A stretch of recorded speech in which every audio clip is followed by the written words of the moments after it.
네, 오늘 저희가 함께 살펴볼 자료는요. 새 정부 출범 이후에 그 대북 확성기 방송 이걸 중단할 거냐 말 거냐 하는 논점에 관한 글입니다. 네, 안녕하세요. 그 논의가 계속 있었죠. 네, 특히 이 자료는 방송 중단을 꽤 강하게, 아주 강하게 촉구하는 그런 입장을 보여주고 있어요.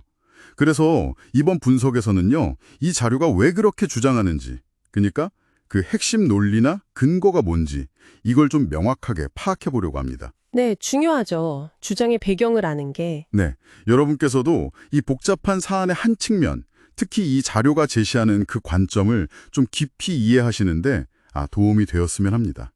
자, 그럼 바로 시작해 볼까요? 네, 좋습니다. 우선 이 자료는 이재명 정부의 대선 공약을 다시 한번 상기시키면서 시작해요. 아, 남북 군사 합의 관련 내용 말씀이시죠? 네, 맞아요. 남북 간의 모든 적대 행위를 중지하기로 했던 그 합의요. 그걸 복원해서 군사적 긴장을 좀 낮추고 또 신뢰를 쌓겠다. 뭐 이런 약속이었죠. 그렇죠. 구체적인 조치들도 언급됐었고요. 네, 뭐 대북 전단이나 그 오물풍선 살포 중단, 그리고 남북 상호 방송 중단까지도 추진하겠다고 명시했었고요. 이 자료는 이런 방향성을 이전 정부 정책에서 좀 벗어나려는 긍정적인 시도다. 이렇게 평가를 합니다. 긍정적 시도라고 보는군요. 네, 물론 이건 이 자료의 시각이라는 점 다시 한번 분명히 해둘게요. 네, 그 점은 유의해야죠. 근데 여기서 중요한 게 그 대북 전단하고 오물풍선, 그리고 확성기 방송, 이 세 가지가 어떻게 좀 얽혀 있는지 이해하는 것 같아요. 아, 네. 그 관계가 복잡하죠. 자료 설명을 보면 작년에 정부가 대북 방송을 다시 시작했잖아요. 그 명분이 북한의 오물풍선이었고요. 예, 맞아요. 그때 뉴스에 많이 나왔죠. 하지만 이 자료는 그 오물풍선이 사실은 그 전에 있었던 탈북민 단체의 대북전단 살포, 거기에 대한 북한의 맞대응이었다. 이렇게 주장합니다. 아, 그러니까 순서가 전단 살포가 먼저고 오물풍선이 대응이었다는 거군요. 네, 자료의 분석은 그렇습니다. 근데 더 흥미로운 지점은 이거예요. 최근에 납북자 가족 모임 같은 단체들이 윤석열 파면 이후에 세 차례나 전단을 보냈거든요. 네, 그런 일이 있었죠. 그런데 지난 한 6개월 동안 북한이 오물풍선으로 다시 대응하지 않았다는 거예요. 정말요? 그건 좀 의외네요. 네. 그래서 이 침묵, 이걸 어떻게 해석해야 할지가 이 자료에서 되게 중요한 포인트가 됩니다. 와, 그러니까 북한이 지금 반응을 안 하고 있으니 이걸 오히려 우리가 뭔가 할 수 있는 기회로 봐야 한다. 뭐 이런 관점이군요. 그렇죠. 그런 맥락에서 이야기가 진행됩니다. 근데 정부 내에서도 의견이 좀 갈리는 것 같아요. 이 문제에 대해서는. 통일부는 최근에 대북전단 살포 좀 멈춰달라.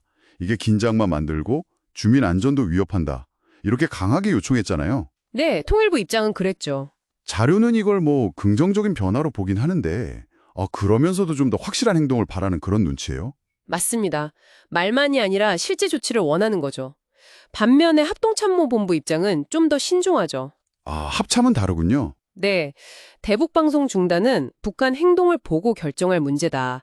그리고 안보 상황 전반을 다 고려해서 정부 차원에서 종합적으로 검토해야 한다.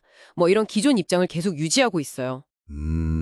방송 중단을 강하게 밀어붙이는 핵심적인 이유는 뭘까요? 그 근거가 궁금한데요. 네, 바로 선제적 조치를 강조하는 데 있습니다.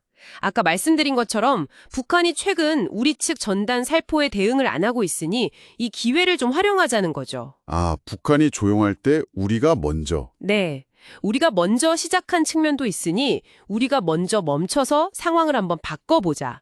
이런 어떻게 보면 상호주의적인 접근을 제안하는 겁니다. 우리가 먼저 카드를 내밀자는 부분요? 그렇죠. 그렇게 했을 때 기대하는 효과는 크게 두 가지로 제시합니다. 네. 어떤 효과들이죠? 첫째는 접경 지역 주민들의 평화예요. 뭐 잘 아시다시피 그 지역 분들은 방송 소음이나 전단 때문에 또 그로 인한 군사적 긴장 때문에 오랫동안 고통받고 막 전쟁 날까봐 불안에 떨고 그러셨잖아요. 아, 그렇죠. 그분들 고충이 이만저만이 아니었죠. 네. 그러니까 이분들의 생명과 안전 그리고 평온한 일상을 회복하는 게 정말 시급하다는 겁니다.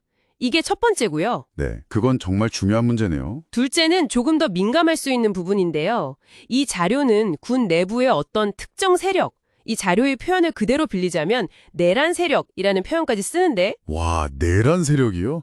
굉장히 강한 표현인데요. 네, 상당히 강한 표현이죠. 그래서 이 세력이 긴장을 일부러 고조시키려고 그 수단으로 전단을 활용하는 걸 막아야 한다. 뭐 이런 주장까지 하고 있어요. 네, 알겠습니다. 이건 자료의 주장이라는 점.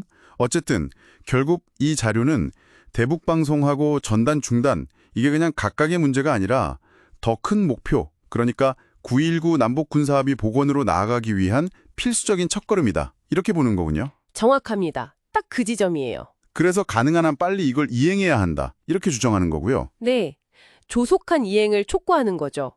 긴장 완화를 위해서 때로는 우리가 먼저 좀 과감한 조치를 취해야 한다는 그런 주장을 담고 있었습니다. 네, 선제적 조치의 필요성을 강조하는 목소리죠.